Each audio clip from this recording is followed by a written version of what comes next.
జనవరి 2005లో ఆంధ్రభూమిలో ప్రచురితమైన ఈ కథని రచించిన వారు శ్రీమతి డి. కామేశ్వరి గారు.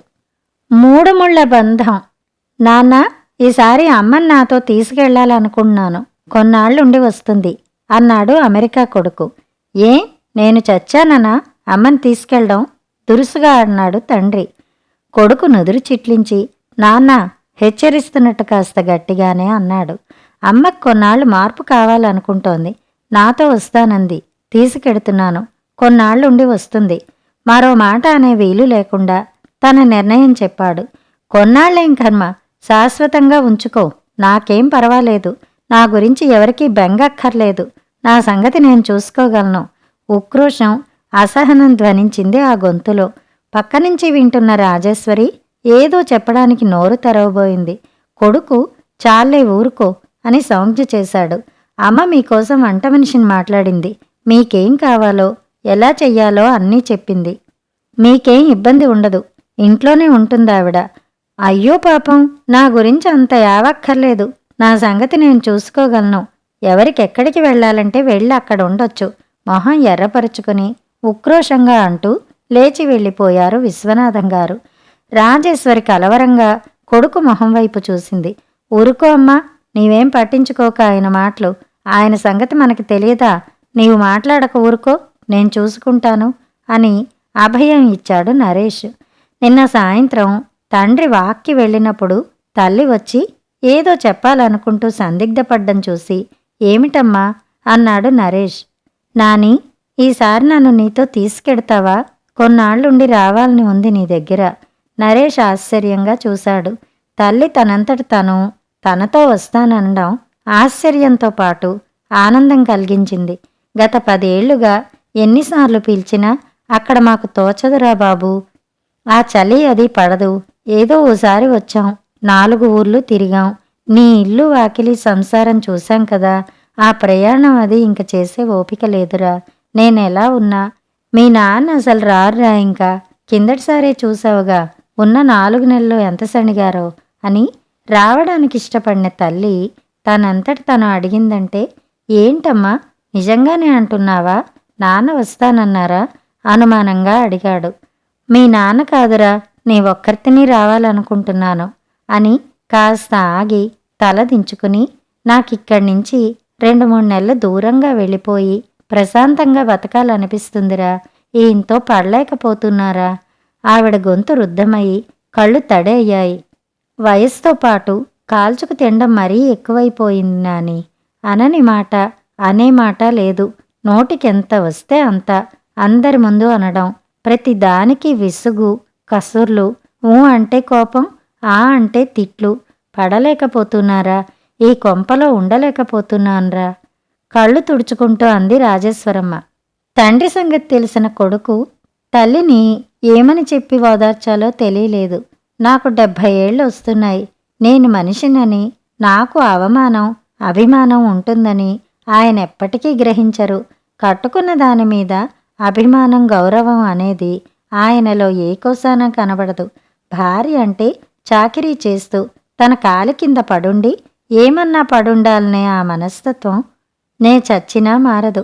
ఆయనకి ఈ వయస్సులో వేళవేళ్లకి అన్నీ అమర్చి పెడుతూ చాకిరీ చేస్తున్నానన్న కృతజ్ఞతన్నా లేదు.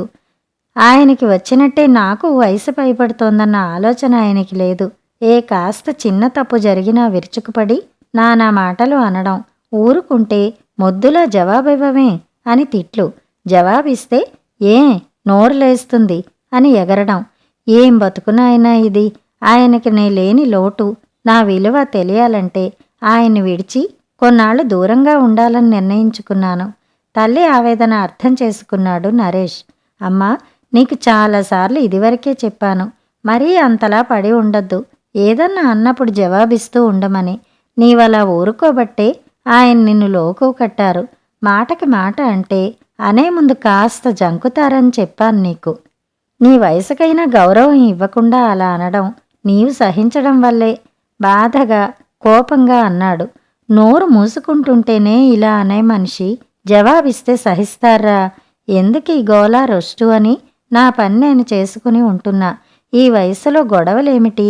నలుగురు నవ్వుతారని సహిస్తున్న కొద్దీ నా సహనానికి హద్దుందని ఆయనకి తెలియాలి. నన్ను కొన్నాళ్ళు తీసుకెడతావా? నీకు వీలుంటుందా? నీకిబ్బందేం ఉండదు కదా? బిడీ పడుతూ అడిగింది రాజేశ్వరమ్మ. నరేష్ కోపంగా చూశాడు. ఏమిటమ్మా ఆ మాటలు? ఎన్నిసార్లు పిలిచాను రమ్మని. నాన్నకిబ్బంది అని, ఆయన్ని ఒంటరిగా వదిలి వస్తే బాగుండదని అనేదానివి. అమ్మా, నీకు ఎన్నాళ్ళు ఉండాలనిపిస్తే అన్నాళ్ళుండు నా దగ్గర. నీకే లోటు రాకుండా చూసే పూచి నాది. అయితే నీవే మీ నాన్నతో ఓ మాట చెప్పి టిక్కెట్టు అది ఏర్పాటు చెయ్యి అంది. కొడుకు ఆ మాట చెప్పిన దగ్గర నుంచి విశ్వనాథం గారు మరింత బిగుసుకుపోయారు. భార్యతో అసలు మాటలు మానేశారు. మొహం దుమదుమలాడించుకుని విసురుగా వెళ్ళిపోవటం, ఏం కావలసినా అడక్కుండా తనే చేసుకోవడం, కొడుకుతో కూడా చాలా ముభావంగా అడిగిన దానికి ఊ ఆ అనడం కంటే ఎక్కువ మాట్లాడకుండా ఇంట్లో సత్యాగ్రహం చేస్తూ తన అసమ్మతి, అప్రసన్నత తెలియచేశారు. రాజేశ్వరి చూసి చూడనట్టు ప్రవర్తించసాగింది. కొడుకు పట్టించుకోలేదు. వీసా టిక్కెట్టు వచ్చాయి. నాన్న, రేపు సాయంత్రం బయలుదేరుతున్నాను. అమ్మకి టిక్కెట్టు తీశాను కొడుకు చెప్పాడు. తన కోపాన్ని, అయిష్టతని చూసి గ్రహించి వెళ్లడానికే భార్య తయారైందని మొహం మరింత గంటు పెట్టుకున్నాడు. మంచిది అన్నారు విశ్వనాథం వ్యంగ్యంగా.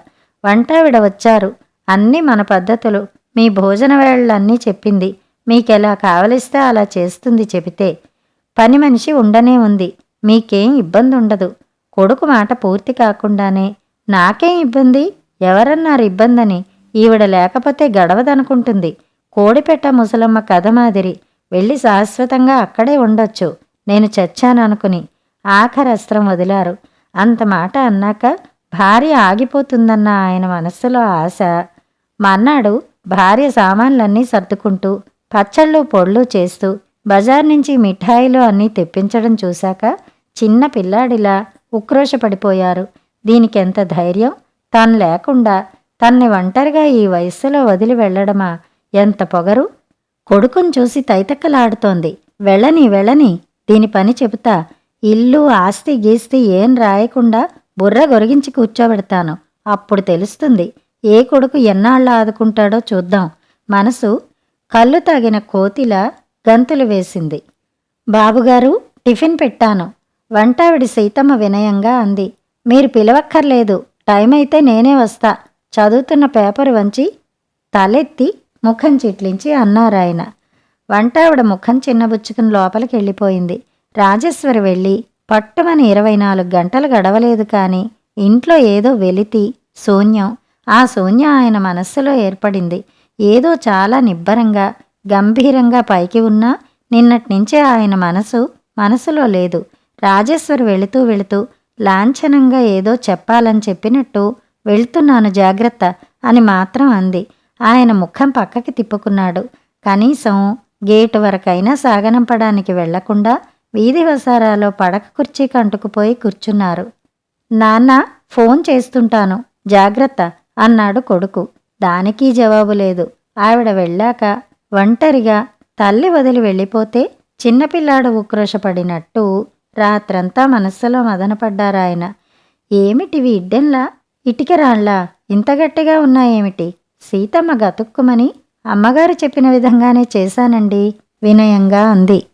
ఆవిడ చేసినట్టు చేస్తే మెత్తగా దూదుల్లా ఉండాలి. రాళ్లలా ఉన్నాయి. రేపైనా సరిగా చెయ్యండి. టిఫిన్ ప్లేట్ ముందు నుంచి లేచి వెళ్ళిపోయారు విశ్వనాథం. వరాలు, ఏమొచ్చాయో ఈ ఇడ్డెన్లకి? మెత్తగా లేవు. పనిమనిషి చేతిలో ఓ ఇడ్డెను పెట్టి చూడమంటూ అంది సీతమ్మ. బానే ఉన్నాయమ్మా. ఏటో అయ్యగారికి కళాకళ్ళలేండి. అయ్యో, టిఫిన్ తినలేదా ఆయన?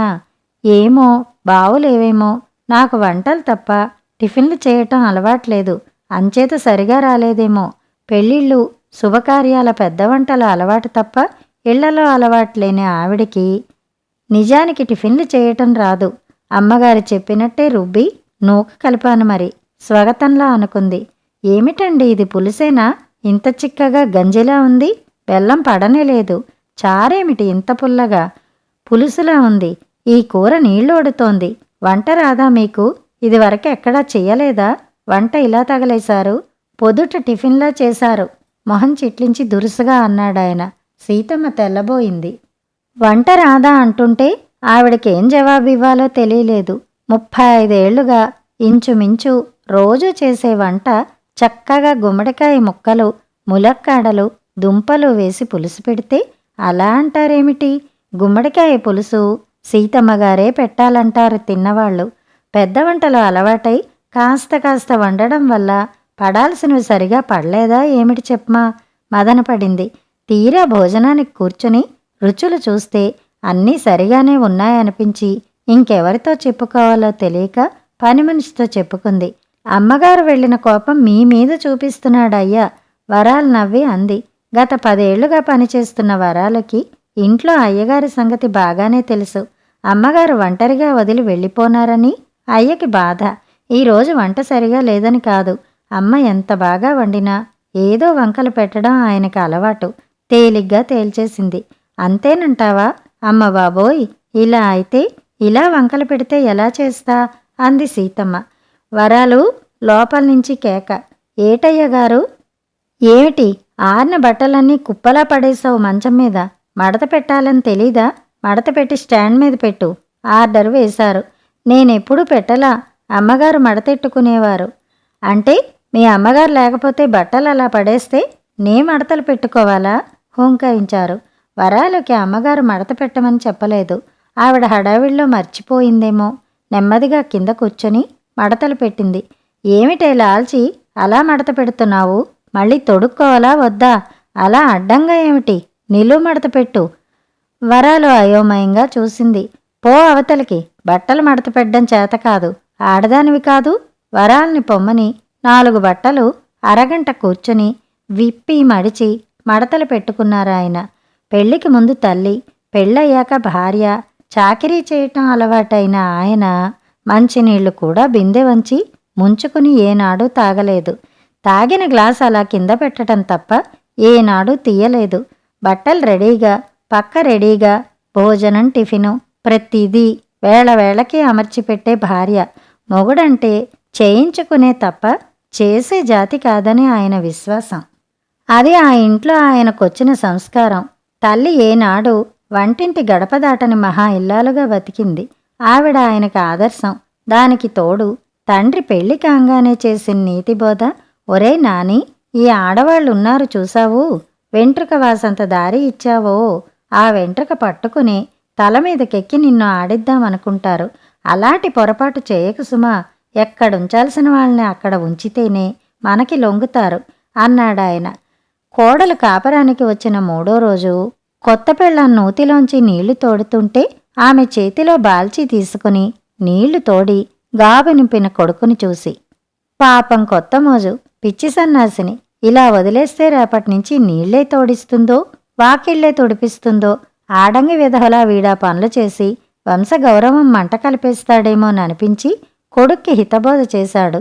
ఆ మాటలు విశ్వనాథం గారి బుర్రలో బాగానే దూరాయి. తండ్రి అనుభవంతో చెప్పిన మాటలు ఆయన మీద బాగానే పనిచేశాయి. తండ్రి తల్లి మీద అధికారం చెలాయిస్తూ చేయించుకునే పనులు చూసి మొగుడంటే అలాగే ఉండాలి అన్న నమ్మకం కలిగించింది. దానికి తోడు రాజేశ్వరి కాస్త చదువుకున్న ఆవిడ. పుస్తకాలు పత్రికలు చదువుతుండేది. మెట్రిక్ వరకే చదివిన ఆవిడ కాన్వెంట్ చదువుతో ఇంగ్లీష్ బాగానే మాట్లాడేది. పేపర్ చదివి రాజకీయాలు చర్చించేది. ఇంట్లో తల్లిలా వంటింట్లోనే రోజంతా పడి ఉండకుండా పని చేసుకుని గదిలో కూర్చుని పుస్తకాలు చదివేది.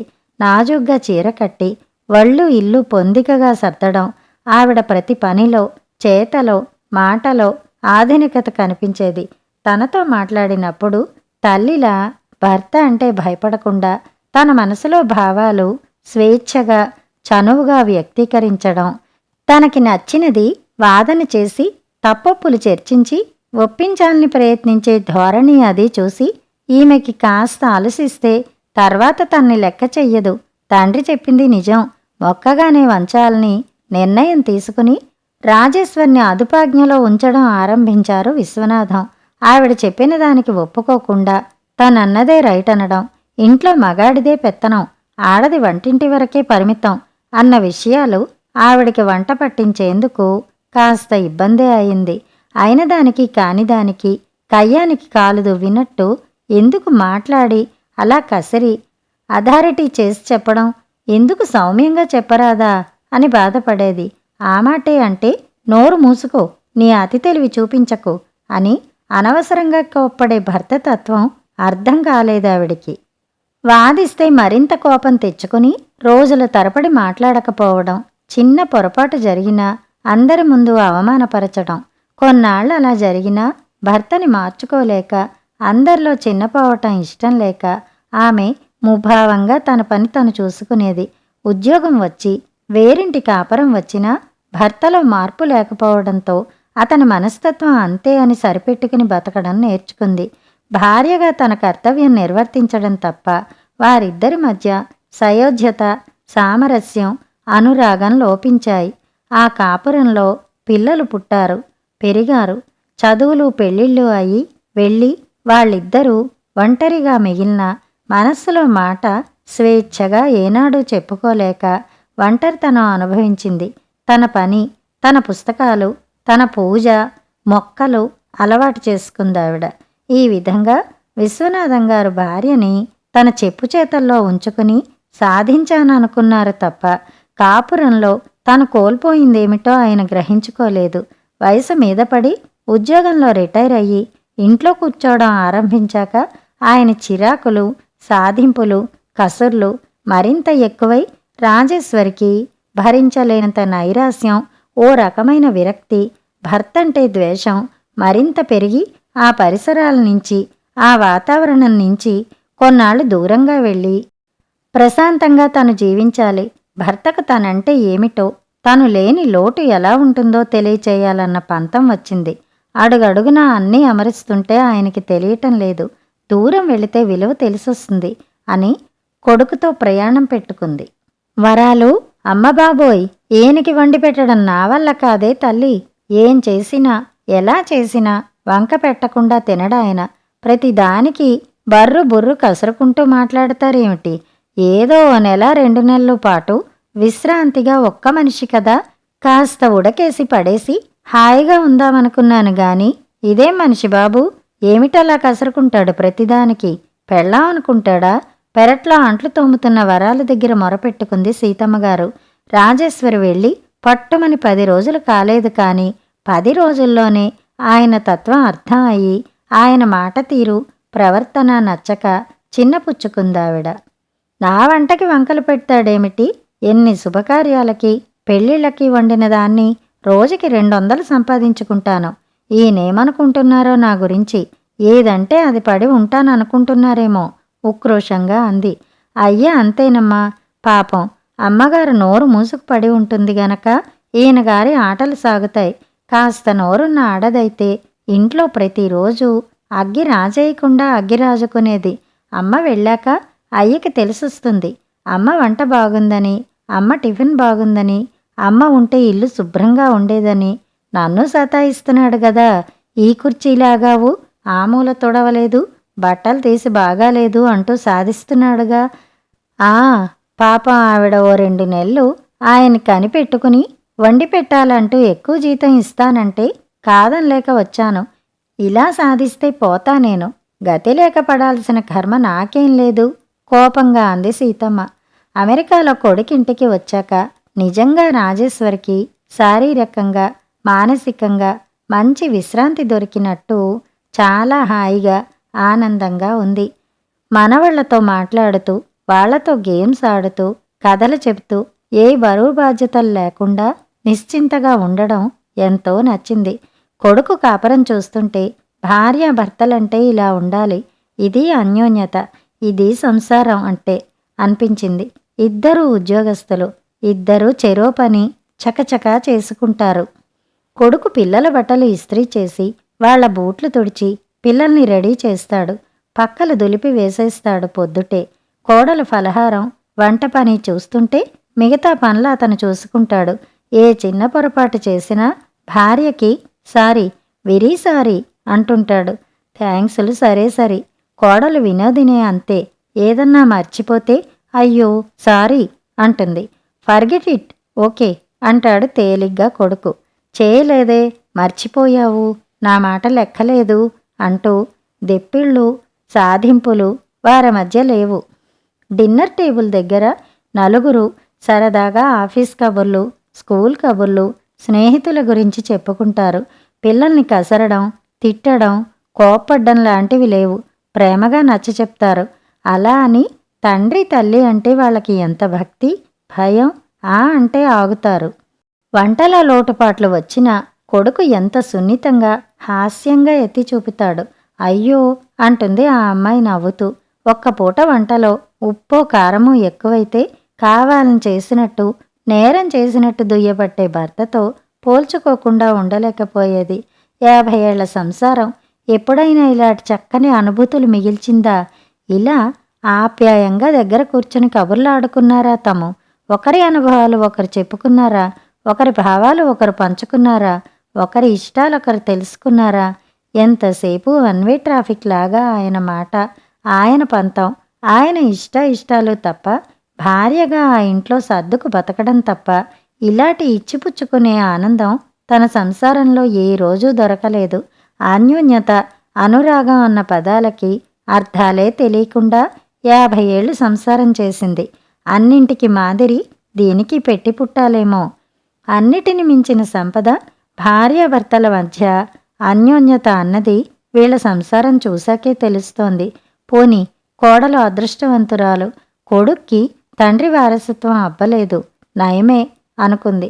వచ్చి 20 రోజులు దాటాక మీ నాన్న ఎలా ఉన్నారో, నేలేని లోటు కాస్తైనా తెలిసిందో లేదో అంది భోజనాల టేబుల్ దగ్గర. ఎలా ఉండడానికి ఏముంది, వారం వారం ఫోన్ చేస్తున్నాగా, బాగానే ఉన్నారు. బాగుండడం సరేలే నవ్వింది రాజేశ్వరి. అమ్మా, కొన్నాళ్ళు నాన్న సంగతి మర్చిపో, కనీసం ఇక్కడున్నన్ని రోజులైనా హాయిగా ఉండు అన్నాడు నరేష్. బాగుంది, ఎలా మర్చిపోతారు? 50 ఏళ్ల అనుబంధం చెప్పినంత సులువు కాదు అంది కోడలు వినోదిని. పోనీ నీకంత అనిపిస్తే ఫోన్ చేసి మాట్లాడు అన్నాడు తేలిగ్గా.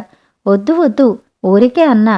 అసలు ఆయన ఎలా ఫీల్ అవుతున్నారో, మనసులోనైనా మిస్ అవుతున్నారో లేదో అన్న ఆలోచనలతో అలా అన్నా అంతే నవ్వుతూ అంది రాజేశ్వరి.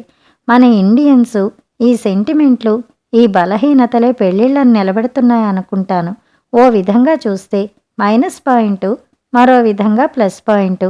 నిజమే, మన పెళ్లిలో ఉండే పవిత్రతో, సెంటిమెంటో కానీ కొట్టుకున్నా తిట్టుకున్నా భార్యాభర్తల బంధం విడిపోకుండా ఉండడం అన్నిటికన్నా గొప్పదనుకుంటా అంది వినోదిని. ఏమిటోరా ఇది పెట్టి పుట్టడం అంటారే, చేసుకున్నవాడికి చేసుకున్నంత అన్నట్టు భార్యాభర్తల అన్యోన్యత అన్నది ఓ అదృష్టమే, దానికి నేను నోచుకోలేదనుకోవాలి. అమ్మా, అసలు నువ్వు నాన్నను మార్చడానికి ఎప్పుడూ ప్రయత్నించలేదా? ఆయన ప్రవర్తన నీకు నచ్చలేదు, మార్చుకోమని సూచించలేదా? ఏదో సామెత చెప్పినట్టు రామాయణం అంతా విని రాముడికి సీతేమవుతుందని అడుగుతున్నావు. గత 50 ఏళ్లకి పైగా మీ నాన్నని చూస్తూ ఆయన ఇతరులని మాట మాట్లాడనిచ్చారా? ఎవరు చెప్పడానికి అవకాశం ఇచ్చారా? నాయన, ఓ 60 ఏళ్ల క్రితం ఆర్థిక స్వాతంత్రం లేని భార్య భర్తకి ఎదురు తిరిగి నీ పద్ధతి మార్చుకో అని చెప్పే అవకాశం ఉందంటావా? చెప్పినా ఆ భర్త సామరస్యంగా ఆ విషయం తీసుకుని తాన్ని తాను మార్చుకునే ప్రయత్నం చేసే సామ్యత ఆనాటి మగవాళ్లలో ఉండేదా? ఇంటి యజమానిగా, భర్తగా భార్యల మనోభావాలకు గౌరవం ఇచ్చే ప్రసక్తి ఎక్కడ ఉండేదిరా? అది నిజమే నరేష్. అసలు మన దేశంలో భార్యాభర్తల మధ్య అభిప్రాయ భేదాలకి సగం కారణం కమ్యూనికేషన్ గ్యాప్ అంటాను వినోదిని అంది. నిజమేనమ్మా, ఈనాటి ఆడపిల్లల్లా నచ్చనిది మొహం మీద చెప్పే అవకాశం మాకానాడు లేదు. భార్య చెప్పడం, భర్త వినడమా అన్న ఇగో ప్రతి మగవాడికి ఉండేది. అందరూ కాదులే అమ్మా, అంతా నాన్నలా ఉంటారా? అదే ఆయన స్వభావం అనుకుంటాను. మా స్నేహితుల ఇళ్లలో నాన్నలు కొందరు బాగానే ఉండేవారే. నీవన్నది కొంతవరకు నిజమే. మగాళ్ళంతా చెడ్డవాళ్ళని ఎలా అంటాం? స్వతహాగా భార్యని, అర్ధాంగిని గౌరవించేవారు లేరన్నాం. కానీ మొత్తం మీద ఆ శాతం చాలా తక్కువ. దానికి కారణం భార్య పూర్తిగా అన్నిటికీ భర్త మీద ఆధారపడాల్సి రావడం. పూజ కొద్దీ పురుషుడన్న మాట నిజం బాబు. నా అదృష్టం ఇంతే నిట్టూర్చి. అందుకే కాస్తైనా మీ నాన్నకి నా విలువ తెలిసి వచ్చిందో లేదో తెలుసుకోవాలని కుతూహలంగా ఉంది అంది నవ్వి. రేపు ఆదివారం ఫోన్ చేస్తాగా, అప్పుడు నీవే అడుగు బుద్ధి వచ్చిందా అని హాస్యంగా అన్నాడు నరేష్. మర్నాడు ఫోన్ వరాలు తీసింది. అయ్యగారు స్నానం చేస్తున్నారండయ్యా అంటూ గబగబా ఆరాటంగా, అబ్బాయి గారు, అయ్యగారు వంటావిడ వెళ్ళిపోయిందండి. అయ్యగారు హోటల్ నుంచి తెచ్చుకుని తింటున్నారు. ఆరికి ఆ తిండి పడ్డం లేదండి. 2 రోజుల నుంచి విరోచనాలు. అమ్మగారికి ఇయ్యండి బాబు ఫోను అంది. ఆయన స్నానం చేసి వచ్చేలోగా మాట్లాడేయాలన్న ఆరాటంతో ఫోను రాజేశ్వరికి అందించాడు నరేష్. అమ్మగారు, వంటావిడ వెళ్ళిపోయారండి. ఎందుకే? ఎందుకేటమ్మా? సాధిస్తే, తిడితే, ఏది చేసినా వంకలు పెడితే ఎవరు ఊరుకుంటారమ్మా? మీరేటి పడ్డానికి? మీరెళ్ళాక అయ్య కోపం మరీ ఎక్కువయిందమ్మా. నన్ను తెగ సాధిస్తున్నారమ్మా. వచ్చేయండి బేగా. వరాలు చెప్తుండగానే వరాలు అన్న విశ్వనాథం గారి కేక. ఎవరితో మాట్లాడుతున్నావు? పెట్టేయి ఫోను. నిన్నీ విషయాలు ఎవరు చెప్పమన్నారు? పెట్టు. హోంకరింపు వినబడింది ఫోన్లో. ఫోన్ కట్ అయింది. రాజేశ్వరి నిట్టూర్చింది. కొడుకు ఫోన్ చేసినా అంటూ పొడి మాటలు. బాగున్నాను, నాకే అంటూ ముక్తసరిగా మాట్లాడేవారాయన. వంటావిడ వెళ్ళిపోయిందని విని కలవరపడింది రాజేశ్వరి. అయ్యో, భోజనానికి ఏం చేస్తున్నారో అంది దిగులుగా. ఏ, ఊర్లో హోటళ్ళు చాలానే ఉన్నాయి, తింటారు. ఊరికే నీవు బాధపడకు. కాస్తన్నా ఆయనకి నీ విలువ తెలిసి వస్తుందిక అన్నాడు తేలిగ్గా నరేష్. అంత తేలిగ్గా అనుకోలేకపోయింది రాజేశ్వరి. మళ్ళీ ఆదివారం నరేష్ ఫోన్ చేస్తే ఇంట్లో ఫోన్ ఎత్తలేదు. ఆ రోజంతా 4-5 సార్లు ఫోన్ చేసినా రెస్పాన్స్ లేదు. ఏమయ్యారు నాన్న? ఎక్కడికెళ్ళి ఉంటారు? స్వగతంలా అన్నాడు. రాజేశ్వరి కాస్త గాబరా పడింది. నాని, పక్కింటి శంకర్రావు గారికి కాస్త ఫోన్ చేసి చూడు, ఆయనకేమన్నా తెలిసేమో. కాదంటే నాన్న మేనత్త కొడుకు రంగా ఉన్నాడు, అక్కడికి చేసి చూడు. ఉండు, నా డైరీలో నెంబర్లున్నాయి, ఇస్తాను అందావిడ. పక్కింటి శంకర్రావు ఇల్లు తాళం వేసి ఉంది వారం రోజులుగా. నాకేం చెప్పలేదాయన అన్నాడు. రంగా అంకుల్ ఆ మధ్య ఓసారి మా ఇంటికి వచ్చారు. వంట మనిషి వెళ్ళిపోయింది. ఇంకెవరినన్నా చూడమన్నారు. చూసి పంపిస్తానన్నా. ఇంకా ఎవరూ దొరకలేదు. దొరికితే తీసుకువద్దామనుకున్నా. నాకే తెలీదే అన్నాడు. నరేష్ ఆలోచనలో పడ్డాడు. రాజేశ్వరి ఆందోళనతో ఏమయ్యారీనా అంది దిగులుగా. ఉండు, ఇందుకేమన్నా ఫోన్ చేశారేమో అడుగుతాను అంటూ డెట్రాయిట్లో ఉన్న చెల్లెలికి ఫోన్ చేశాడు. జరిగింది చెప్పాడు. ఏమిటో అన్నయ్య, అమ్మ చేసిన పని బాగులేదు. ఈ వయస్సులో ఆయన్నలా ఒంటరిగా వదిలి రావడం. 60 ఏళ్లు భరించిన ఆవిడ ఈ ఆఖరి రోజుల్లో ఆయనలో మార్పు వస్తుందనుకుందా? నాన్నగారేం నాకు ఫోన్ చేయలేదు అంటూ మాట్లాడింది బాధగా. నాని, ఏమిట్రా? నాకు గాబరాగా ఉంది. ఈ పెద్ద మనిషి ఏమయ్యారో ఏమిటో. టికెట్ కొనేయ్ నాకు, వెళ్ళిపోతా. ఏదన్నా కాని జరిగితే లోకం నింద వేస్తుంది నా మీదే అంది అపరాధ భావంతో. కొడుక్కి ఏమనాలో తోచక తల ఊపాడు. ఆదివారం ఉదయం 10 గంటల వేళ సావకాశంగా అంతా డైనింగ్ టేబుల్ దగ్గర దోశలు తింటుండగా కారు చప్పుడు, ఆ వెనక ఇందుమతి గొంతు విని కిటికీలోంచి తొంగి చూసిన వినోదిని ఆశ్చర్యంగా మామయ్య గారు వచ్చారంటూ వీధిగుమ్మం తలుపు తీయడానికి గబగబా వెళ్ళింది. తల్లి కొడుకులు అర్థం కానట్టు మొహాలు చూసుకుంటుండగానే ముందు ఇందుమతి, వెనకాతల నెమ్మదిగా విశ్వనాథం గారు లోపలికొచ్చారు. నాన్నగారిని తీసుకొచ్చానమ్మా నవ్వుతూ అంది ఇందుమతి తల్లి దగ్గరికెళ్ళి. ఎప్పుడొచ్చారు? చెప్పలేదు. నిన్న. తెలుసుండి నటించావా? నరేష్ చెల్లితో మందలింపుగా అన్నాడు. మేమిక్కడ గాబరా పడుతుంటే ఏం తెలియనట్టు మాట్లాడావా? ఏమిటి నాన్నగారు ఇది? చెప్పా చేయకుండా అలా ఇల్లు తాళం పెట్టి వెడితే మేం గాబరా పడుతున్నాం. ముందుగా ఫోన్ చేసి వస్తున్నట్టు చెప్పొచ్చుగా. నా కూతురు నా కొడుకుని మనవల్ని చూడాలనిపించింది, వచ్చాను. ముందు పర్మిషన్ తీసుకోవాలా రావడానికి? బుకాయింపుగా అన్నారాయన. నాన్న వస్తానని, వీసా కాగితాలు పంపమని ఎవరికీ చెప్పొద్దని ప్రామిస్ చేయించుకున్నారు. అప్పుడే వచ్చి 5 రోజులైంది. నిన్న నీ ఫోన్ వచ్చాక ఇంక సస్పెన్స్ వద్దని నేనే చెప్పి తీసుకొచ్చాను. చూసావా అమ్మా, నాన్నకి నీవంటే ఎంత ప్రేమో. నీవు లేకుండా ఉండలేక నీ వెనకే పరిగెత్తి వచ్చారు. విశ్వనాథం గారి మొహం సిగ్గుతో ఎర్రబడి, అదేం కాదు. ఆవిడైనా నన్ను వదిలి అమెరికా వెళ్ళగలదు. నా ఇష్టం, నేను రాగలను. మీ అందరినీ చూడాలని వచ్చాను అంతే. తగ్గిపోను సుమా అన్నట్టు బెట్టుగా అన్నారాయన. అబ్బా నాన్న, ఒక్క చిన్న మాట, నీవు లేకుండా ఉండలేక వచ్చేశాను అంటే అమ్మ సంతోషిస్తుంది కదా. మీ మగాళ్ళకింత ఈగో ప్రాబ్లం ఉండకూడదు. కూతురు నవ్వుతూ అంటించింది. ఆ ఈగో ఏ తల్లి భార్యాభర్తల మధ్య దూరాల్ని పెంచేది. అది మగాళ్ళకి అర్థం కాదు. ఆ ఇగోయే తల్లి భార్యాభర్తల మధ్య దూరాల్ని పెంచేది. అది మగాళ్ళకి అర్థం కాదు. పెళ్ళాం ముందు తల వంచకూడదనుకుంటాడు మగాడు. తల వంచడం, తలవంపులనుకునే భావన వల్ల జీవితంలో ఏం కోల్పోయాడో అర్థం కాదు మగాడికి. రాజేశ్వరి నవ్వుతూ అంటించింది. భార్య వంక గుర్రుగా చూసి, నేనెప్పటికీ తల వంచని వీరుణ్ణే, అది తెలుసుకోండి. గర్వంగా తలెగరేసి చాలా గొప్పగా అన్నారు, పెళ్ళాం ముందు తగ్గిపోవడం ఇష్టం లేక. భార్యాభర్తలు ఒకరి ముందు ఒకరు అవసరం అయినప్పుడు తలదించుతేనే ఆ సంసారంలో సామరస్యం ఉంటుందని చెప్పడానికే మన పెళ్లిలో జీలకర్ర బెల్లం తంతు ఒకరి ముందు ఒకరు తలదించి, ఒకరి తల ఒకరి చేతిలో ఉంచి, తల వంచి జీలకర్ర బెల్లంలా కలిసిపోవాలని పెట్టిస్తారు.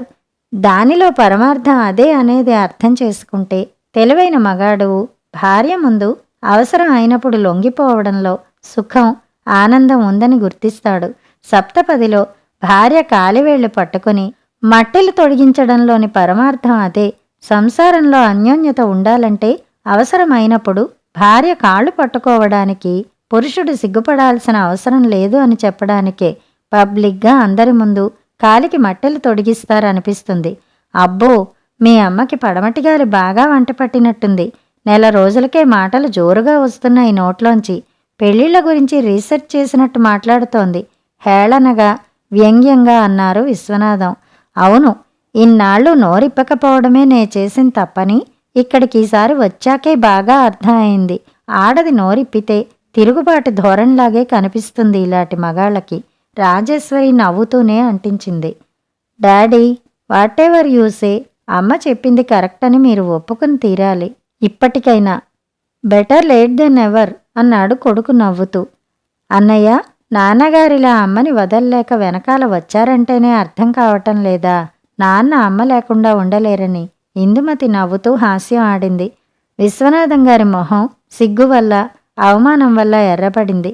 పంతంగా తల అడ్డంగా తిప్పుతూ పెదాలు బిగబట్టి, ఐ విల్ నెవర్ సరెండర్, అది తెలుసుకోండి. ఊరికే మార్పు కోసం మిమ్మల్ని చూడాలని వచ్చానంతే అంటూ గదిలోకి నడిచారు.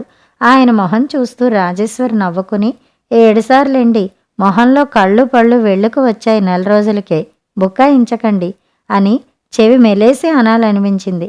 చిన్నప్పుడు కొడుకు అలిగి అన్నం తినకుండా పెదాలు బిగపెట్టి ముద్ద పెడుతుంటే నోరు తెరవకుండా అలిగినప్పుడు, పిచ్చి వెధవాయమ్మ, అమ్మ మీద కోపం వస్తే అన్నం మీద చూపిస్తారా అంటూ సుతారంగా నెత్తిమీద జల్ల వేసినట్టు వేయాలనిపించింది ఆ క్షణాన ఆవిడ్లోని తల్లి మనసుకి. కానీ అంత సామరస్యం, సరసం ఉంటే ఇక కావాల్సిందేముంది అనిపించింది. కథ సమాప్తం.